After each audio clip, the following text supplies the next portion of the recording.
하나님 말씀 창세기 6장 4절입니다. 당시의 땅에 네피림이 있었고 그 후에도 하나님의 아들들이 사람의 딸들을 취하여 자식을 낳았으니 그들이 용사라 고대의 유명한 사람이었더라. 아멘. 흙으로 사람을 지으시고 그 코에 생기를 불어 넣으시니 사람이 생명이 되었습니다. 코에 생기를 불어 넣기 전까지는 흙이었어요. 형상이야 사람의 형상을 했을지 모르지만 코에 생기를 불어 넣은 이후에 사람이 생명이 되었습니다. 그러나 선악과를 따먹은 이후에 인간은 생명이 아니라 마귀의 자식이 되었죠. 이런 상태가 곧 육체가 되었다는 말입니다. 육이란 예수님의 말씀대로 그 아비가 마귀이고 그 악마의 자식으로서 그 악마의 종으로 살아가는 상태를 두고 하는 말씀입니다. 여기에서 사람들은 좀 당황할 수가 있죠. 마귀의 힘이 하나님의 힘과 동등한가 아니면 그 힘이 더 센가? 사실 그런 종교가 따로 있어요. 마니교가 아마 그럴 겁니다. 악마와 하나님 힘이 대등하고 서로 싸우는다는 그런 느낌이 이 성경에서 보이는 것 같죠. 진행 상황으로 보면 그렇게 보이는 거예요. 분명히 생명으로 만드셨는데 어떻게 육체가 될 수 있는가? 사람이 생명이었는데 어떻게 육체가 될 수 있는가? 하나님이 만드신 생명인데 악마가 여기에 개입하여서 그 사람을 육체로 바꾼다는 것은 과연 이 악마의 힘이 얼마나 대단한가 그런 생각을 갖게 되죠. 그리고 한 가지 더 궁금한 것은 만일 하나님의 신이 함께하지 않는다면 창조 원리에 따라서 무엇으로 돌아가야 돼요? 흙으로 돌아가야 되죠. 논리가 그렇게 되어 있잖아요. 그런데 이 하나님의 신이 함께하지 않는다고 했음에도 불구하고 흙으로 돌아가는 것이 아니라 무엇으로 되어 있어요? 육체로 되어 있죠. 달리 말하면 예수님이 오셨을 때 지금 이 본문에만 매여 있으니까 사람들이 헷갈리는데 모든 인간들은 어둠이죠. 그들은 육입니다. 육. 지옥과도 마땅한 육. 어느 누구도 구원받지 못할 육이라는 거예요. 그 육이라는 것은 하나님의 신이 함께하지 않는 상태라는 거예요. 신기하잖아요. 하나님의 신이 빠져나가면 흙으로 가야 되는데 육이 된 거예요. 왜 그렇게 되었는가? 사실은 하나님의 약속 때문입니다. 달리 표현하면 창조 목적 때문에 하나님께서 그 창조 목적을 위해서 사람을 만드시고 생명으로 만드시고 그리고 악마가 그에 개입해서 육체가 되도록 하셨다는 겁니다. 처음부터 새 언약을 위해 세상을 만드셨기 때문에 우리가 생각하는 그러한 논리 진행으로 되어지는 것이 아니라 새 언약을 증거하기 위해서 반드시 피를 흘리시고 살이 찢겨져야 하는 그 이유가 나와야 된다는 겁니다. 그래서 육체가 되었지만 비록 하나님의 신이 그들과 함께하지 않지만 지금 상황에서 사람이 번성하게 되었다라는 사실이에요. 달리 말하면 이 사람은 육체의 사람이에요. 그런데 중요한 것은 그 육체가 된 사람을 무엇으로 지금 표현하고 있는가 하면 오늘 본문에 나오는 네피림으로 표현하고 있어요. 하나님의 아들들이 사람의 딸들을 자기가 원하는 대로 취하여서 자식을 낳았는데 자녀를 낳았는데 그 자녀들이 고대의 용사예요.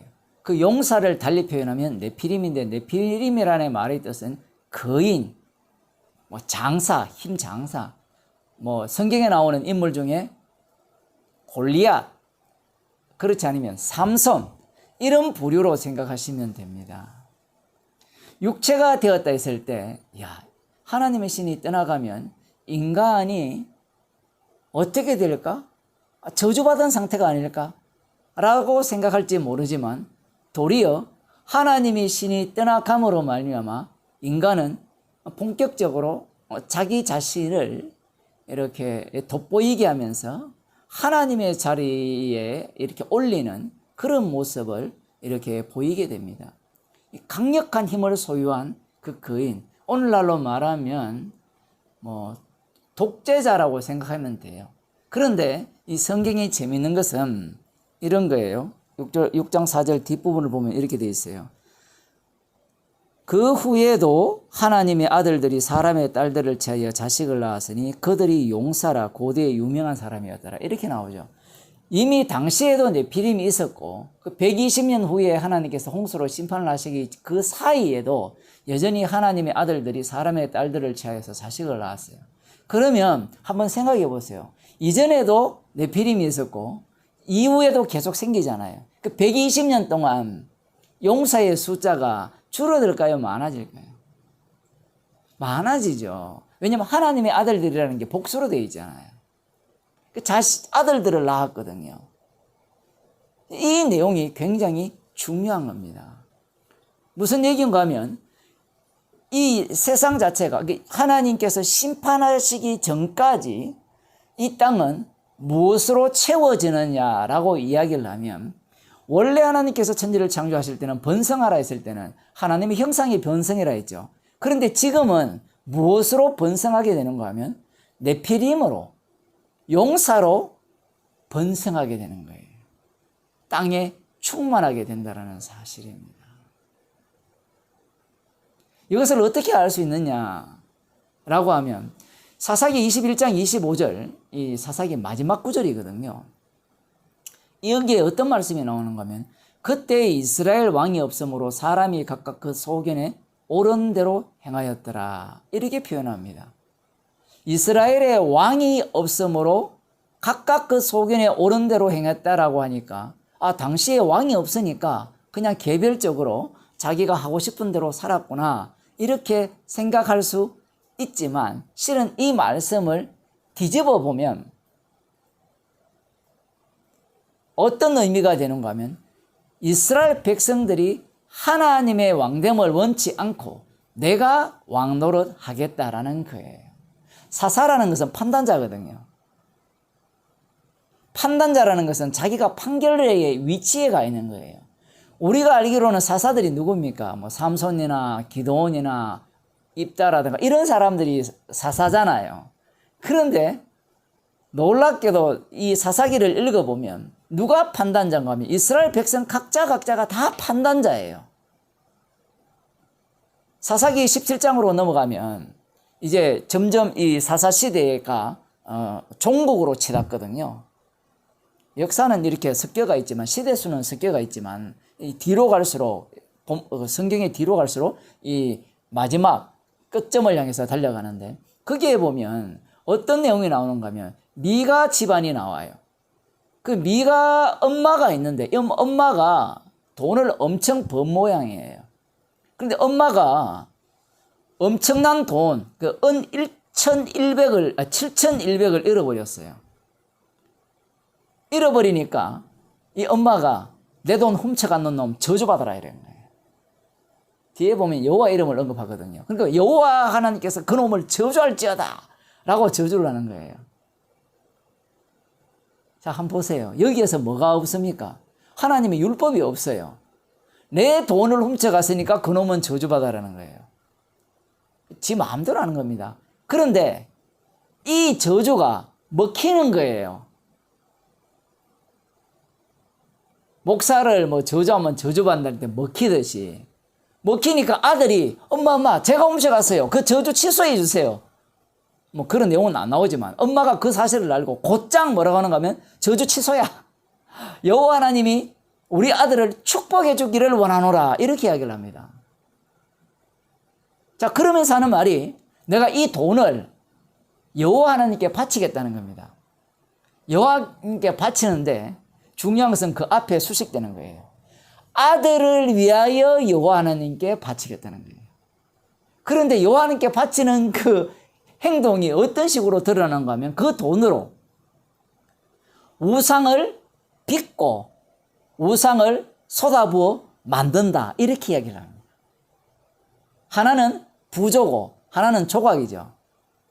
틀을 만들어서 만드는 우상이 있고 손으로 쪼아서 만드는 우상이 있는, 이 두 종류를 동시에 만드는 겁니다. 누구를 위하여? 여호와 하나님을 위하여. 그 앞에 누구를 위하여? 우리 아들을 위하여. 아들이 축복받기 위해서 그렇게 하겠다는 거예요. 지금 이런 태도가 어떤 태도인가 하면 소견에 옳은 대로 하는 태도예요. 누가 여호와의 자리에 있어요? 말은 여호와를 위해 있지만 실제로는 누가 축복을 하고 누가 저주를 내리고 누가 취소를 하고 누가 모든 결정을 갖고 있습니까? 미가 엄마예요. 이게 바로 당시 소견에 옳은 대로 행하는 자들의 모습입니다. 사실 이런 모습들이 그 당시 사사시대 이스라엘 모든 사람들이 행동하는 행동 그 방식이에요. 나중에도 나오지만 그 레위 사람도 자기가 판단해요. 그래서 최종적으로는 자기들이 이스라엘 자체를 진멸시키는 전쟁을 펼치게 되거든요. 자신들이 사사가 된 거예요. 그게 바로 그 당시에 이 사사시대에 그때 왕이 없으므로 소견에 옳은 대로 행한 자들의 모습입니다. 이것과 오늘 본문과 무슨 상관이 있냐 했을 때는 방금 보세요. 내가 권력자고 내가 최고의 힘을 소유한 판단자라는 겁니다. 그래서 심판이 많은 겁니다. 여호와의 신이 사랑과 영원히, 나의 신이 사랑과 영원히 함께 하지 않겠다라고 이렇게 말씀하신 이후에 120년이 지남으로 말미암아 그 사이에 꼭 사사시대가 되는 거예요. 왕이 없으므로 소견에 오른 대로, 달리 말하면 모두가 다 네피림으로 가득 찼다. 달리 표현하면 모두가 다 뭘 꿈꾸고 있어요? 용사를 꿈꾸고 있고 네피림을 꿈꾸고 있고 모두가 거기에 동의를 하고 그런 모습을 띠는 거예요. 그래서 나중에 사무엘상 8장에 보면 이스라엘 백성들이 왕을 요구하잖아요.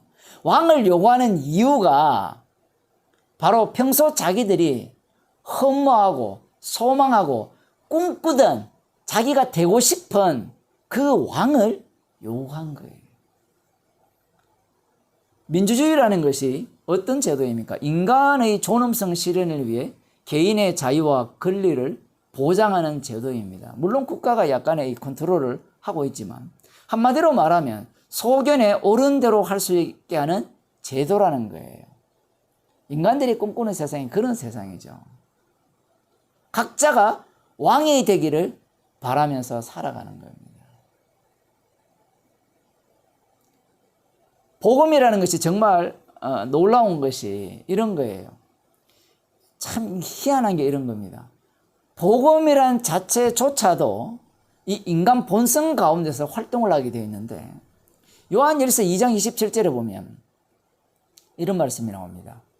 너희는 주께 받은 바 기름 부음이 너희 안에 거하나니 아무도 너희를 가르칠 필요가 없고 오직 그의 기름 부음이 모든 것을 너희에게 가르치며 또 참되고 거짓이 없으니 너희를 가르치신 그대로 주 안에 거하라. 이렇게 말씀하셨어요. 기름 부음이 너희 가운데 거하니까 너희들은 배울 필요가 없다는 거예요. 이미 성령을 받았기 때문에 성령의 인도하심을 따라 살면 된다는 거예요. 굉장히 흥미로운 말이고 제가 설교 시간에도 성령의 인도하심을 따라 사는 게 성도라고 이렇게 말씀드렸잖아요. 분명 주님께서 베드로전서 2장 9절에서 왕같은 제사장을 만들었죠. 이렇게 이야기를 하니까 사람들이 어떤 태도를 갖는가 하면 자기 자신을 왕같은 제사장이라고 생각해요. 사실 왕같은 제사장의 의미는 예수 그리스도가 먼저 그 모습을 보여줬죠. 성도는 그리스도의 몸의 지체이기 때문에 예수 그리스도의 왕같은 제사장의 모습을 반복하게 되어 있거든요. 그러면 왕같은 제사장이 어떤 모습으로 이 땅에 보여주셨냐 했을 때는 왕이신 그분이 십자가에 못 박혀 돌아가셨어요. 그 돌아가심으로 말미암아 제사장 역할을 하신 거예요. 그게 바로 왕같은 제사장이에요, 사실은. 그 내용을 기름 부음이 너희 가운데 가시면 누구도 너희를 가르칠 필요가 없다라고 하는 말씀에 실현될 때 그런 모습으로 드러난다는 얘기입니다. 왜냐하면 예수 그리스도께서도 세례받고 올라오실 때 성령이 임했죠. 성령의 인도하심을 따라 살아간 최종적 자리가 어디입니까? 십자가에 못 박혀 죽으심이죠. 지금 그걸 말씀하고 있는데 사람들은 이런 말씀을 갖고 자기가 무엇이 되려고 하는가 하면요, 자기가 대장이 되려고 하는 거예요. 실상 이 베드로전서 2장 9절 그 뒷부분에 보면 십자가에 이렇게 나오거든요. 2절 9절 분명 너희를 어두운 데서 불러내어 그의 기이한 빛에 들어가게 하신 자의 아름다운 덕을 선전하게 하려 함이라. 어두운 데서 불러내어 그의 기이한 빛에 들어가게 하신 자의 아름다운 덕이라면 십자가잖아요. 십자가를 증거하기 위해서 왕같은 제사장으로 삼았거든요. 그런데 인간들은, 교회 다니는 사람들은 자기가 귀하다고 생각해요, 자꾸.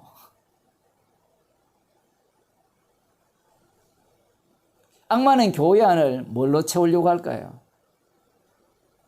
오늘 본문처럼 네피림으로 채우려고 해요. 영웅으로 채우려고 해요. 그래서 교회가 잘 되기 위해서 어떤 집단들은 전 인민의 간부화를 하는 집단들이 있죠. 목장하는 그런 교회에 가보면 다 간부예요, 다 간부.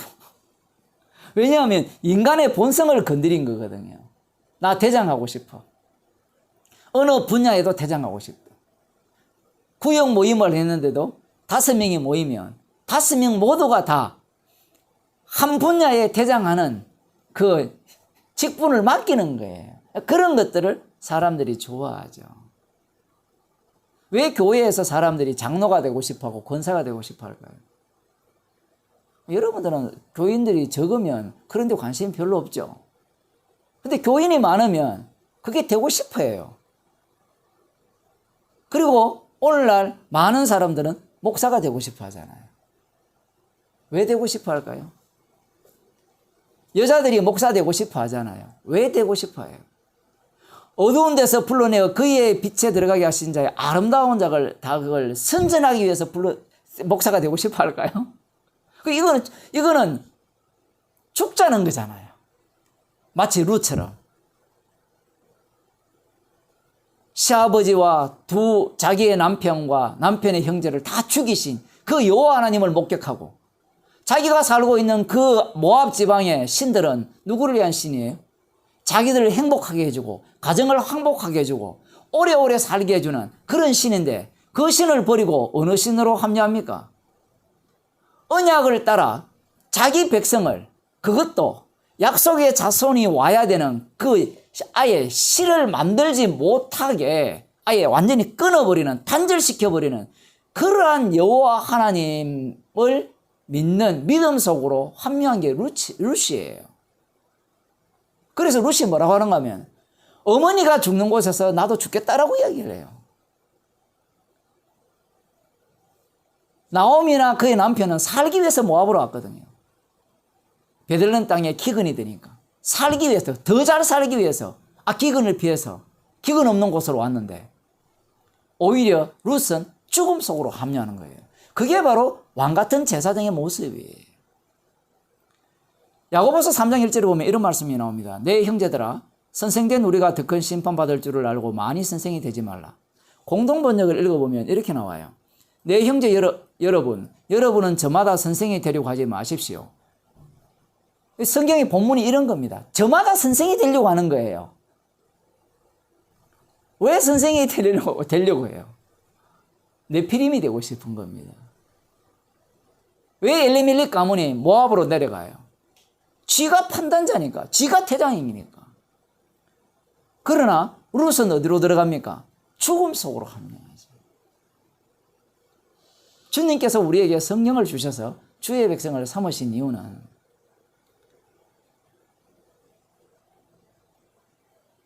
우리를 어두운 데서 불러내어 그의 기이한 빛에 들어가 계신 자의 아름다운 덕을 선정케 하기 위해서 성령을 주셨습니다. 기도하겠습니다. 하나님 아버지, 어두운 데서 불러내어 기이한 빛에 들어가게 하신 그 아름다운 덕, 십자가를 선정케 하기 위해서 우리에게 성령을 주셨습니다. 주께서 우리들을 인도하셔서 왕같은 제사장이신 대제사장이신 주님이 걸어가신 그 길로 저희들이 기쁘고 감사함으로 합류하는 주의 백성이 되게 없소서. 예수님의 이름으로 기도드리옵나이다. 아멘.